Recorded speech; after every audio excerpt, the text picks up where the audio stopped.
What's up, everybody? Welcome to Buzzworthy TV.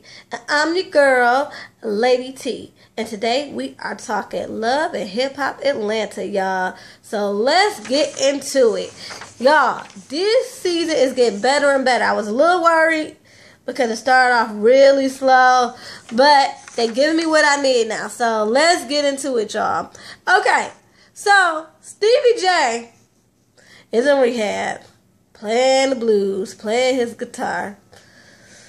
You know, I've been in rehab 10 days, and I'm feeling better. And the best thing about it is now I can get visitors.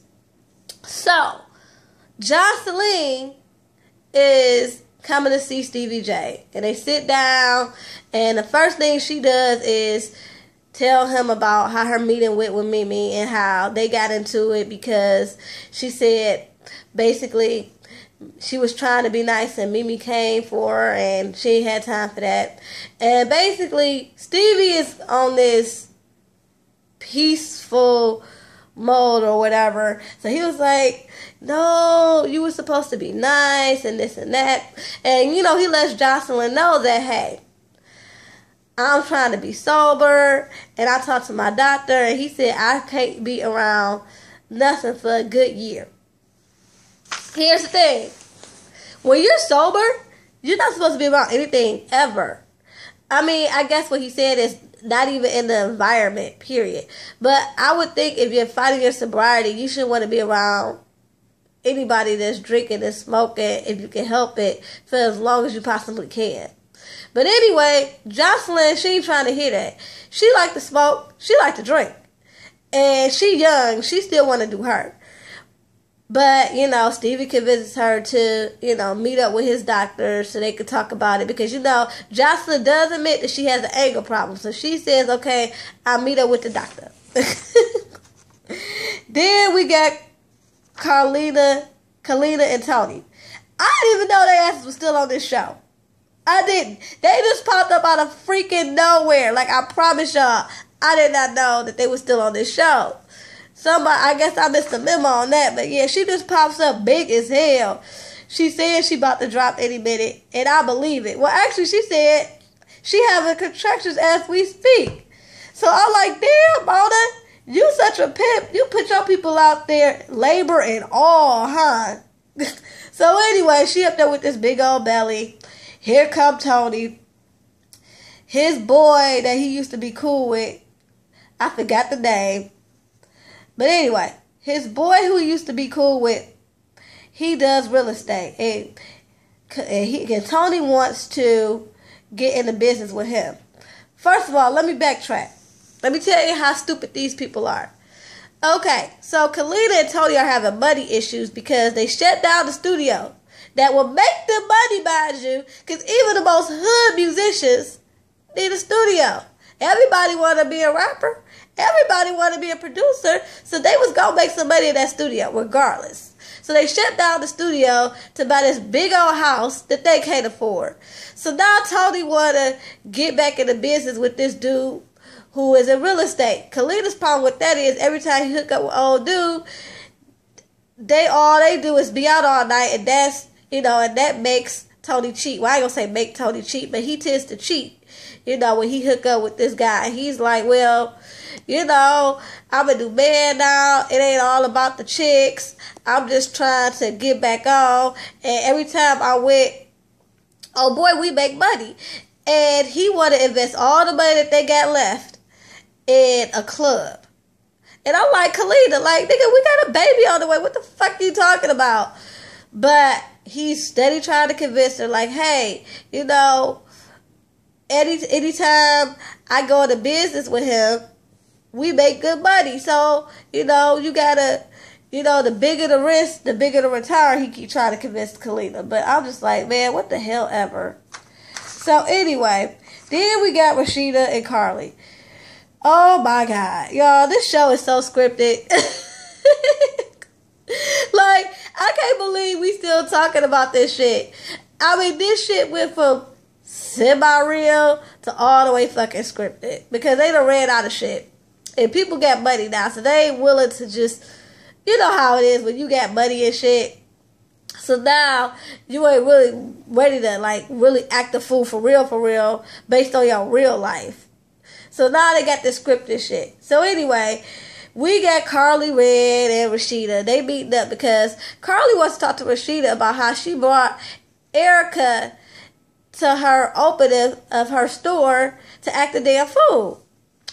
Well, when they meet up, Rashida was like, look, I apologize how everything popped off at your opening, but my intention was to bring Erica there so y'all could talk, because I feel like y'all friends and y'all should have been communicated about the situation, which I agree. Like, Carly, if you go into the business with Erica, you could have gave her the decency of saying, hey, you don't seem to be focused right now. You chasing after your baby daddy to get this child support.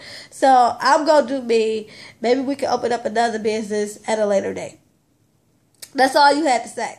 But no, you go behind her back. And I get it. But Rashida, consider you're both their friends. Your ass should have stayed the fuck out of it. And that's what Carly was saying. Carly is like, look, I don't want to hear that shit. Y'all came in there, y'all acted a fool, and you should have stayed out of it because they didn't really have shit to do with you. Y'all came off as some freaking haters. And anyway, they get into it. And it's funny because as they both get into their car and shit, and they going off, Rashida looked like she want to laugh. Like, man, I can't believe I'm doing this dumb shit for the cameras. Like, it looked like it took all her might not to laugh at the stupidity that she is saying. Like, it was so funny. Anyway, then we got Mimi and Stevie J. Like, this whole gaudy tease that Stevie J is giving me is hilarious. Him and Mimi are meeting up at the church. They meet up at a church. And basically, she's checking on him, trying to see how he doing or whatever. And he telling her that everything is going good. And, he asking her, because he want to hear from her, how the meeting went with Jocelyn. And, she tells him, like, look, it didn't go well because she didn't want to own up to her shit. I asked her what gives her the right to think that she could put her hands on me. And she gonna say, what are you talking about? And so Mimi said that's what made her go the hell off. And I understand that, because if we go actually have a real conversation, you have to take responsibility of what you did. But whatever. So basically that's it. He was like, I just want y'all to get it together for Eva. Y'all don't got to be the best of friends, but y'all do got to work it out for Eva. And that's true. And I kind of like them getting along. They kind of, I don't know. I don't want them to get back together because maybe that would spice up the show, y'all. Follow me. What would y'all think if him and Stevie J and Mimi got back together and then we see Jocelyn pop off or whatever? What y'all think? Would y'all think that'd be good for TV? I think so. But in all actuality, I want them to get back together. I just want them to be cool, calm, and collected. Because everybody don't need to be together just because you in love don't mean that a person is right for you. Anyway, then we got this shit with Nico and Margot. Like, she done moved her ass to Atlanta. He done moved her 2 flights down from him in the same apartment building. He pops up on her. And man, her shit, so freaking basic. I just wanted to laugh. Like, it looked like she had mattresses on the floor. I could be wrong. No, she didn't. She just had a bed in there. It didn't seem like she had any other furniture. Like, I guess Boulder Scott Young was like, look, this is all the fuck you get. Look, you got to earn your keep. Telling you, pimping. So anyway, they talking, and Nico admits to her that, hey, Mimi was in the bad spot. We decided to go ahead and do this tape. We did it on purpose, but I took the rap because she got a daughter. So Margot is mad as hell. She was like, so you got me out here looking like a fool. I'm supposed to be your wife. You sitting around here taking a rap for this bullshit. And he's like, man, but don't tell nobody because I'm still trying to make it so I can get this 25% off her book. And I'm trying to do that with no problem. She got feelings for me. So I know I can kind of get in with her without having to. Basically, he tried to manipulate Mimi so he'll have to jump through a whole bunch of hoops to keep his 25% of this book deal. But Margot's like, fuck all that.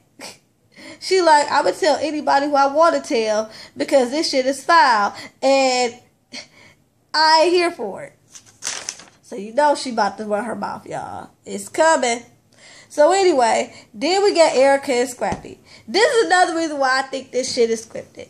They going to court, and we all know that when you go to court and you do this whole mediation with the lawyers, it's supposed to be some type of professional decorum. Now, I could expect, Scrappy and Erica to be, going back and forth about the whole, child support shit. Because, again, Scrappy is like, look, whatever my daughter need, she'll want for nothing. I always make sure she good. And Erica is just basically like, I want you to stick to the child support agreement, flat out. So they going back and forth, which I can understand. Now, what I don't understand is how the two lawyers gonna be arguing like cats and dogs. Like, I'm confused. Like, how do you sit up there and call yourself a lawyer, a professional? Like, and you sit up there. I was just floored. Like, they going back and forth. And all you can really make out is, from Scrappy's lawyer, my client don't owe your client anything. We've established that. And the other lawyer like, yes, he do. It was just like they had no evidence, no legal cause. They wasn't fighting with, evidence or how we gonna fix this in terms of agreements, no paperwork, no nothing. They just arguing. So I'm like, Mona, you gotta do better than this. You need to hire some better actors to play lawyers. Because I was not feeling it. Like, come on. Like, that was the dumbest stuff. That was even dumber than seeing, opening with Stevie J playing his guitar like he was in jail or somewhere. Like, that, I was through. Like, these supposed to be lawyers? Anyway, then we got Katie and Jacques. Oh my goodness. Hold on. No, I'm sorry, y'all. I missed something. See, that's why it's always good to take notes. Yes, I'm going by my notes today, y'all. Okay, first of all, let's go back. We got Cena. She goes to Katie's office. Katie's in the meeting, she handling her business, she got Jacques' bills to pay, so she at work all the damn time. So anyway, Cena comes up to Katie's office, she's in a meeting. So anyway, Cena waits, and when they finally do talk, she was like, well, I just wanted to inform you of the things that me and Jacques do when he comes over to the house. You said you wanted to know, right? So I'm going to just let you know. Oh my goodness. So she pulls out her iPad and pulls up a video of, I don't know, I don't know exactly what's on there. It wasn't intercourse, but some type of foreplay or whatever. And she was like, Katie is like, you know what? You a home wrecker. You always been a home wrecker. Get out of my relationship. She takes the iPad and throw it. And this is my thing. Katie, Cena, this is what I want to talk to y'all about. So come closer. Okay. Neither one of y'all are with Jacques. Okay? Jacques is community dick. He is. How the hell are y'all, either one of y'all, gonna claim him when he was married? Let's go back. Let's just really revisit this shit with Jacques. Jacques was married when he first got to the show. He had just, either he was separated or he just got divorced, and he was with Carly, right? So not only was he in the throes of getting out of his marriage, but he's with Carly. He cheated on Carly with KD, and not only was he cheating on KD and Carly, but then come to find out we got Cena, who he done set up there and got her pregnant with twins. So he wasn't none of y'all mad. So I don't understand why y'all arguing. This shit always pisses me off in real life. Like how women be so ready to fight the other woman. And these niggas be fucking around. They community dick. And I never understand how chicks fight over community dick.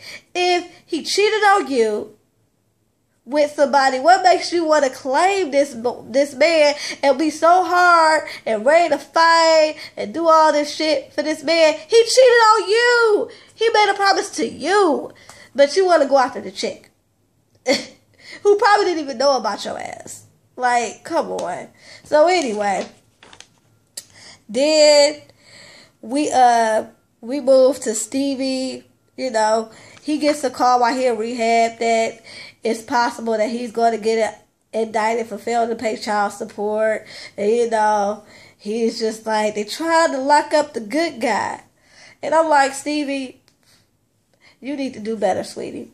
You need to go ahead and pay your child support. I understand that they try to take you down for money that you don't get, but you making some money now. You know, you out there on the stroll, Simona. You know, you got something coming in. I'm going to need you to handle that. Make a settlement or something. I don't know. So then we got Katie and Jock. You know, Katie been working all damn day, you know, trying to get that money to keep this nigga in line. And he just laying up. And I'm just like, typical. So he laying across the bed on his phone and shit. And she's like, babe, I want to do something different tonight. So, you know, she's like, I want to handcuff you. So she handcuffs him and she put on something real sexy. And she said, you know what? Baby mama number 4 came to my office today. And she showed me something. She pulls out the iPad. And she's like, does this look familiar? It shows the video that Cena had shown her. And he was like, I didn't go all the way, though. I didn't go all the way. And, you know, she wasn't going for that. She was like, you know, you fucking full of it. And then he goes, Cena put something in my drink. I'm like, nah, boy, bye. She wasn't having it. She wasn't falling for that shit. She threw the Nutella, the strawberries, all that shit on him. And, basically left that nigga handcuffed. I'm like, nigga Jock, that's what the fuck you get.